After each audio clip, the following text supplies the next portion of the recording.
The king's nose is bleeding copper. In 1544, English silver projected absolute royal invincibility. King Henry VIII demanded magnificent new portrait coins. They felt heavy, thick, and undeniably rich in hand. Yet a microscopic chemical truth hid beneath the surface. As merchants handled the currency, the thin silver plating quickly rubbed away entirely. The highest point of the royal relief was the nose. It exposed a dull, cheap, and highly corrosive base metal. By replacing elemental silver with cheap copper, a bankrupt monarchy disguised its desperate financial collapse. True wealth cannot be merely painted. How did a microscopic metallurgical deception destroy an empire's purchasing power? We must examine the secret ledgers of the royal mint. Let us trace the hidden alchemy of sovereign debt. The crown required infinite resources. Henry VIII inherited a kingdom completely flush with capital. His father had hoarded mountains of exceptionally pure sterling silver. Sterling contained exactly 92.5% precious silver content. This strict metallurgical standard established the absolute trustworthiness of the English global economy. By anchoring their currency in stable physical chemistry, the monarchy projected unyielding international financial dominance. The vault. War consumes the heaviest metals. Henry launched disastrous military campaigns against both France and Scotland. Armies demanded massive payments delivered in hard, undeniable physical assets. Mercenaries strictly refused paper promises and demanded dense silver bullion. The royal treasury rapidly depleted its vast reserves to finance these unsustainable foreign ambitions. A sovereign state can never expand its geopolitical borders indefinitely without fundamentally exhausting its material reserves. The ledger demands a reckoning. Taxation alone could never satisfy the king's explosive financial deficits. To borrow from continental bankers required paying exorbitant interest rates. The monarchy desperately needed a secret mechanism to multiply wealth. Instead of acquiring more physical assets, the crown chose to manipulate the existing supply. The temptation to artificially expand the money supply always overrides the discipline of sound material economics. The mint masters were silent. In absolute secrecy, the Tower of London became a laboratory, and they initiated the most aggressive monetary debasement in British history. Old sterling coins were systematically recalled and violently melted down. Workers threw cheap base metals directly into the glowing crucibles of pure sovereign silver. This clandestine metallurgical dilution effectively allowed the crown to quietly steal purchasing power from its citizens. Copper acts as the poison. Copper is abundant, cheap, and lacks the density of silver. It readily alloys with silver to create a deceptive hybrid. The new coins looked identical when freshly struck from dies. This clever chemical forgery temporarily disguised the profound financial rot eating the English economy. We witness the dangerous moment when a government forcefully detaches its currency from its underlying material reality. The ratio began to plummet. Initially, the mints reduced the silver content to 75%. The crown pocketed the stolen difference to quickly pay mercenaries. But the military expenses continued to spiral completely out of control.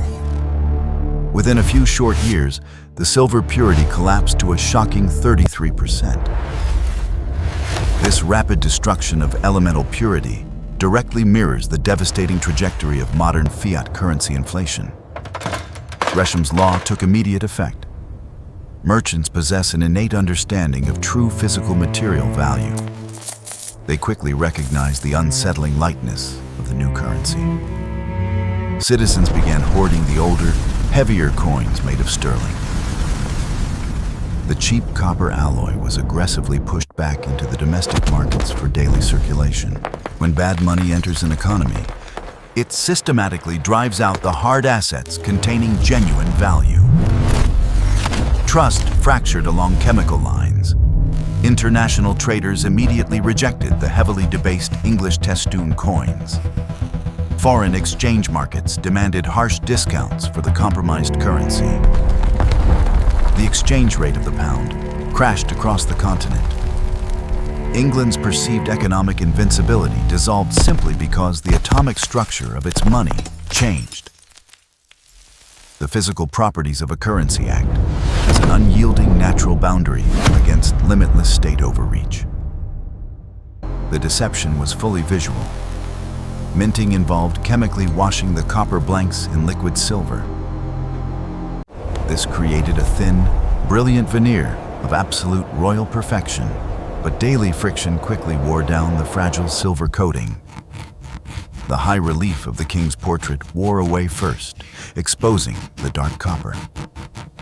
This physical degradation became a profound public metaphor for a sovereign leader entirely bankrupting his own nation.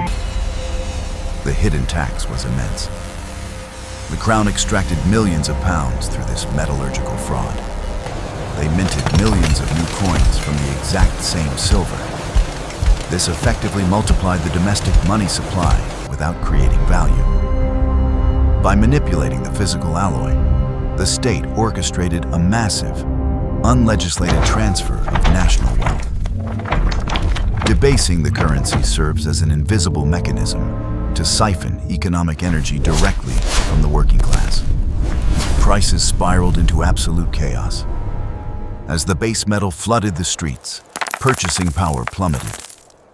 Bakers and farmers demanded twice as many coins for bread. The physical reality of the copper could not be ignored. Citizens intuitively understood that their physical labor was being traded for increasingly worthless metallic tokens. Inflation is never a natural phenomenon. It is always the deliberate policy of a compromised sovereign power. The ledger could not lie. The mint masters kept meticulous records of their secret blends. These hidden documents reveal the staggering scale of the operation. Tons of base copper were systematically injected into the economy. The monarchy sacrificed long-term economic stability entirely for the sake of short-term geopolitical survival. We see the timeless tragedy of leadership, destroying the foundational material trust that binds a functioning society. Inflation is a brutal mathematical certainty, where the sudden flood of diluted coins overwhelmed the domestic markets entirely. More physical currency chased the exact same amount of agricultural goods. The sheer volume of copper corrupted the fundamental national pricing mechanisms. Every new alloyed coin struck in the mint directly robbed the working English populace. This artificial expansion of the monetary base triggered a catastrophic collapse in the purchasing power of labor. The working class absorbed the shock. A Tudor carpenter still earned the exact same daily coin wage. Yet a simple loaf of bread doubled in actual physical price. Rents demanded by landowners skyrocketed as the underlying silver value plummeted.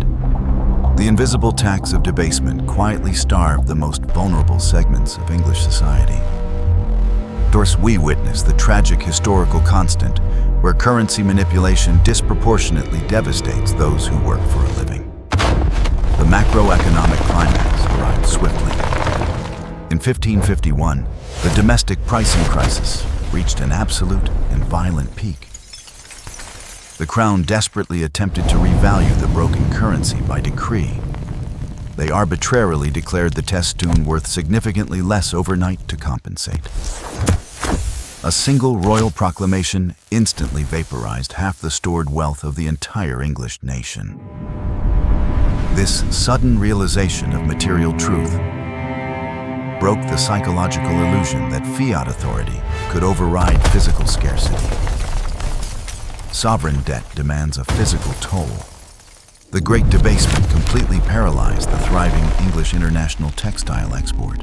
and our European merchants strictly refused to accept the highly volatile copper currency. Trade routes froze entirely as international ledgers could no longer balance. A simple change in the metallurgical recipe of money effectively blockaded an entire expanding empire. By severing the currency from its underlying elemental reality, the crown inadvertently engineered a massive economic depression. Matter always defeats the political decree. Henry VIII died, leaving a fundamentally broken financial system behind. His immediate successors were forced to agonizingly recall the cheap base metal. They had to physically remint the domestic currency back to pure sterling. Restoring the absolute integrity of the silver was the only way to save the kingdom. The unyielding laws of material economics ultimately forced the sovereign state back into strict metallurgical discipline. The legacy of diluted trust. Modern central banks learned the exact wrong historical lesson perfectly. They no longer bother melting down physical silver and copper. They simply expand the digital money supply with infinite keystrokes. The destruction of the Tudor pound perfectly mirrors our modern fiat expansion today. By abandoning the unyielding constraints of hard physical assets, we have institutionalized the Great Debasement. Copper noses reveal sovereign bankruptcy. When a state cannot afford its ambitions, it always debases. The mechanism evolves, but the underlying material economics remain identical. Citizens are forced to absorb the catastrophic loss of purchasing power. A currency detached from physical scarcity will inevitably collapse under political pressure entirely. This proves that manipulating the physical properties of money always destabilizes the underlying sovereign empire. We must secure the ledger. The search for perfect money is a battle against inflation. Gold and silver ultimately failed because they required central minting. The sovereign will eventually yield to the temptation of the crucible. True financial sovereignty demands an asset that simply cannot be altered by human greed. We are witnessing the inevitable transition toward hard digital assets governed entirely by incorruptible mathematics. Matter demands absolute economic respect. You cannot counterfeit thermodynamic energy or programmed mathematical absolute scarcity. The tragedy of King Henry VIII serves as a permanent warning. Wealth is a measure of human time, energy, and physical reality. When we allow a central authority to dilute our money, we surrender our freedom. Our future depends on anchoring global value in the immutable laws of physics and code. The copper eventually shows through. Every fiat currency in history eventually reverts to its intrinsic zero. The Tudor crisis was a profound lesson in elemental macroeconomics. We must choose between the fragile promises of men and undeniable truth. We have finally engineered a digital sterling that no king can ever melt down. The relentless march of material economics ultimately leads us to a secure fortress built of mathematics.